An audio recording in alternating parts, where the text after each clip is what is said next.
4 لفظ وہ بندہ یعنی بغیر بریک لیے بول نہیں سکتا. اگر اس کے سامنے لکھ کے رکھ دیا جائے تو اس کو بھی پڑھتے ہوئے اس کو کافی مشکلات کا سامنا کرنا پڑتا ہے. یہ وہ بندہ ہے جس کو وزیر اعلیٰ بنا دیا گیا. اور اس شخصیت کا حالت یہ ہے کہ جناب جہاں جاتے ہیں وہاں پر ایک نئی سے نئی داستان چھوڑ کے آتے ہیں. فردوس عاشق اوان صاحبہ کے اوپر نا ویسے بھی تھوڑا سے انہوں نے موکل جڑے نا کسی اور موکلوں نے چکر پی گئے ہیں. ان کے حالات تھوڑے سے خراب ہیں اور اس لیے خراب ہیں کہ ڈسکے کا الیکشن تھا, آپ کو یاد ہوگا, وہاں پر بھی پھڈا پڑا تھا ان کا وہ ڈار بردرز کے ساتھ. عثمان ڈار اور عمر ڈار پی ٹی آئی کے 2 بڑے کرتا دھرتا قسم کے لیڈر ہیں جنہوں نے خواجہ آصف کے خلاف درخواست دی تھی اور خواجہ آصف نے 6 مہینے قید کاٹی ہے. اور بقول سپریم کورٹ کے ہائی کورٹ کے اس آرڈر کے جو کہ میں نے کل آپ کو پڑھ کے سنایا تھا کہ کوئی شے نہیں نکلی, کوئی شے نہیں نکلی. خواجہ آصف 6 مہینے خام خواہ اندر رہا یا بیچارہ. وہ ان کے ساتھ باقاعدہ لڑ پڑے تھے. وہ آپ کو ویڈیو بھی وائرل ہوئی نظر آئی ہوگی کہ جب انہوں نے الیکشن چوری کرنے کی کوشش کی تھی, بلکہ چوری کر لیا تھا باقاعدہ طور پہ پی ٹی آئی کی گورنمنٹ نے, لیکن وہ تو مسلم لیگ نون والے جو ہیں وہ بڑے ضدی نکلے, انہوں نے پیچھا نہیں چھوڑا. اور اس کے نتیجے میں یہ ہوا کہ جناب وہ پھر معاملہ جو ہے وہ دوبارہ الیکشن کمیشن میں گیا اور الیکشن کمیشن سے سپریم کورٹ تک گیا. پھر دوبارہ الیکشن ہوا اور ڈسکے کا الیکشن جو ہے وہ نون لیگ جیت گئی, کیونکہ جیتنا ہی انہوں نے تھا. ان کے حالات تو ہے ہی کوئی نہیں, یہ پھر بھی کافی ووٹ لے گئے تھے لیکن پھر بھی ان کے حالات کوئی نہیں ہیں. اب ایک نیا الیکشن آ رہا ہے پی پی 38 کا. وہ طاہر خورشید صاحب ہیں, آج کل وہ کافی ذرا ہے نا اس میں پھنسے ہوئے ہیں, ان کے معاملات, ان کو نیب نے نوٹس بھی کیے ہوئے ہیں. ان کے بارے میں کہا جا رہا ہے وہ سی ایم کے رائٹ ہینڈ مین بھی ہیں اور پرنسپل سیکرٹری بھی ہیں. ان کے داماد ہیں جناب بریار صاحب, احسن بریار صاحب. احسن بریار صاحب کو ٹکٹ دیا پی ٹی آئی نے.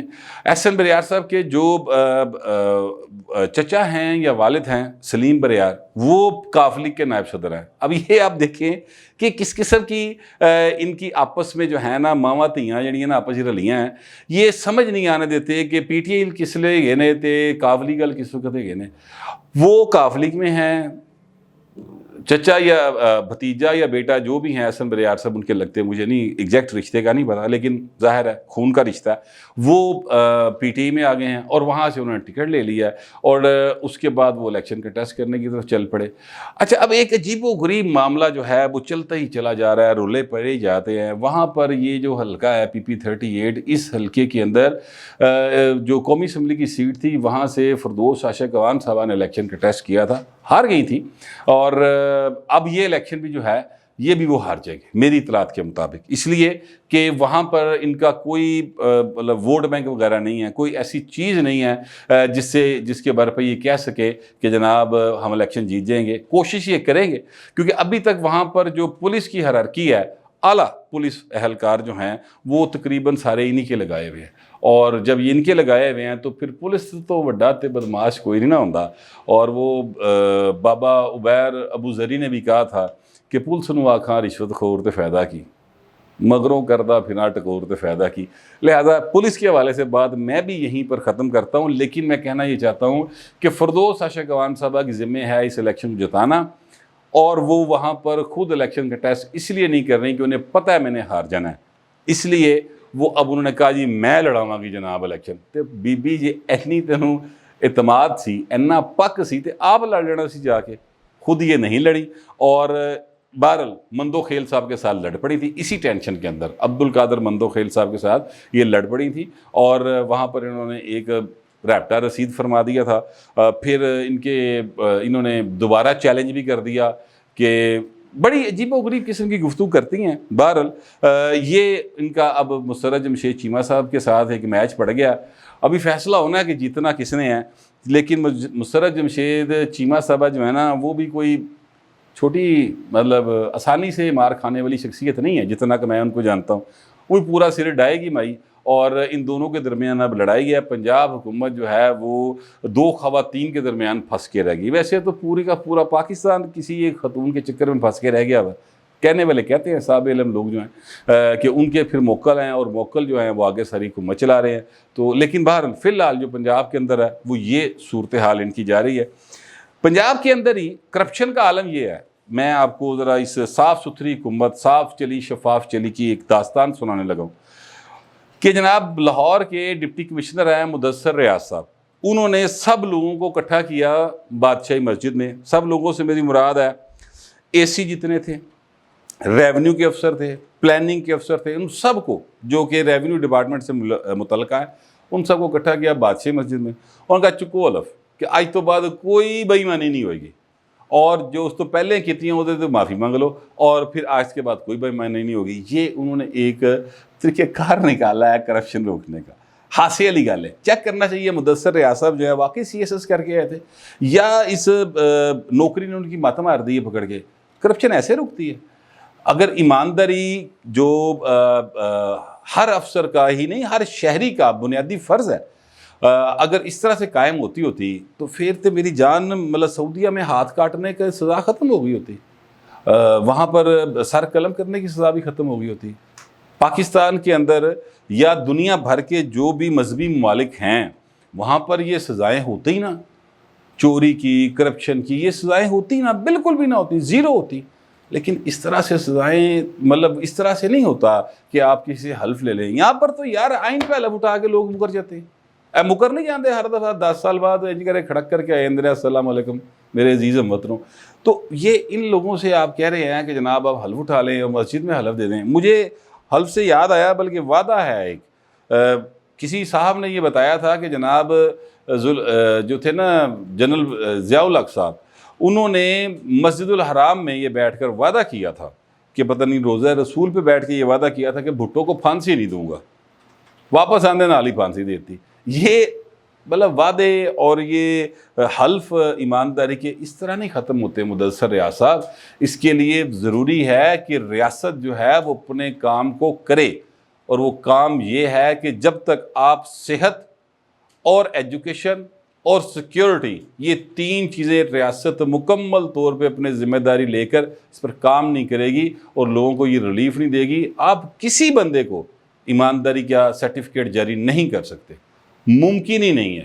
جو اے سی ہوتا ہے, ڈی سی کے بعد اے سی بہت بڑا ایک عہدہ ہوتا ہے, سی ایس ایس کر کے آتا ہے بچہ, 1 لاکھ 1.25 لاکھ تنخواہ ہوگی اس کی, بڑی زیادہ ہوگی, گاڑی بھی مل گئی ہوگی, پیٹرول بھی مل گیا ہوگا. لیکن جس جگہ پہ اس نے موو کرنا ہے, جس جگہ پہ اس نے لوگوں کے ساتھ ملنا جلنا ہے, اور جس قسم کے اس کے اختیارات ہیں, اس کے بعد آپ یہ سمجھتے ہیں کہ وہ ایماندار رہے گا؟ نہیں, وہ ایماندار نہیں رہ سکتا.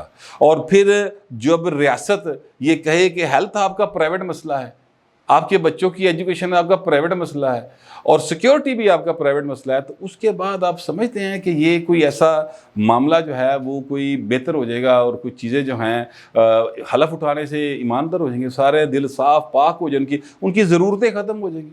ان کے گھر چ بیمار کوئی نہیں ہوئے گا, انہوں نے گھر چ ان کے گھر میں کوئی بندہ جو ہے وہ اس کی تعلیم جو ہے وہ بالکل ایچسونین لیول کی ہو جائے گی بغیر پیسہ خرچ کیے ہوئے. ایسا نہیں ہے. جب ایسا نہیں ہے تو یہ حلف لینے والی اور مسجد میں جا کے کرنے والا سارا کیا آپ نے مطلب یہ کیا ہے؟ میں اگر وزیر اعلیٰ پنجاب ہوتا تو اس کا نوٹس لیتا مدثر ریاض صاحب سے, اور وہ طلب کر لینا کہ تین اوسرا تبار نہیں آیا تو ایسرا تبار آ جائے گا. اب اس کے بعد کیا ہوگا اگر وہ بے ایمانی کریں گے, اور وہ یقیناً کریں گے, 100% کریں گے, اور وہ جسٹیفائڈ ہے بے ایمانی کرنے میں, اس لیے کہ ریاست ان کو دے کیا رہی ہے؟ بے تحاشا اختیارات. یعنی اگر دورہ کرنا ہے کسی نے کسی علاقے کا, کسی سرکاری بڑے بندے نے, تو سارا بندوبست کس نے کرنا ہے؟ اس علاقے کے ڈی سی نے, اے سی نے, اس کے نیچے پٹواری نے, گرداور نے, تحصیلدار نے, ان سب نے بندوبست کرنا سارے کا سارا. وہ کتوں کرن گے 50,000 کی تنخواہ دے وچ وہ بندوبست کرن گے؟ پاسبل نہیں ہے. تو یہ ایک ڈھکوسلے ہے, یہ ایک فراڈ ہے جو مسجد میں بیٹھ کر کیا گیا ہے. معذرت کے ساتھ ہو سکتا ہے مدثر ریاض صاحب کا خیال ہو کہ اس طرح ایمانداری آ جائے گی, لیکن ایسے ایمانداری آتی نہیں ہوتی. پنجاب حکومت جو ہے اس کے حالات بڑے عجیب و غریب ہیں, اور ایک جگہ پر لڑائی ہو رہی ہے اس بات کی کہ جناب میں اصلی ہوں, وہ کہتی ہے میں اصلی ہوں, ترجمان. دوسری جگہ پر وزیر اعلیٰ کے تمام اختیارات اسپیکر صاحب سنبھال گئے. اس کے اوپر علیحدہ میں ایک ویڈیو کروں گا, ٹھیک ہے, وہ آپ کے سامنے لے کے آؤں گا. اور ایک ویڈیو میں اگلی کروں گا کہ پنجاب کے ایک مشیر ہیں, ان کے خلاف بھی ایک مقدمہ درج ہو گیا. اس سے اگلی ویڈیو میں وہ کرنے والا ہوں, وہ ضرور دیکھیے گا. یہ جو سارے حالات ہیں اس میں آپ جب وزیر اعظم پاکستان کہتے ہیں کہ ریاست مدینہ کا خواب دکھاتے ہیں، ایمانداری کی باتیں کرتے ہیں، اور کبھی وہ ان کو کہتے ہیں کہ جناب قانون سب کے لیے ایک ہے، جب اس طرح کی باتیں کرتے ہیں، پہلے دکھ ہوتا تھا، تکلیف ہوتی تھی، غصہ چڑھتا تھا، ہن ہاسا آندا ہے، مجھے تو یہی آتا ہے، آپ کو پتہ نہیں کیا دکھ ہوتا ہے یا ہنسی آتی ہے؟ ضرور بتائیے گا کمنٹس کے اندر۔ میری ویڈیوز کو لائک بھی کریں اور بیل آئیکن کا بٹن ضرور دبا دیں تاکہ آپ تک میری ویڈیو سب سے پہلے پہنچ سکے۔ فی الوقت اتنا ہی، ملتے ہیں اگلے ویلاگ۔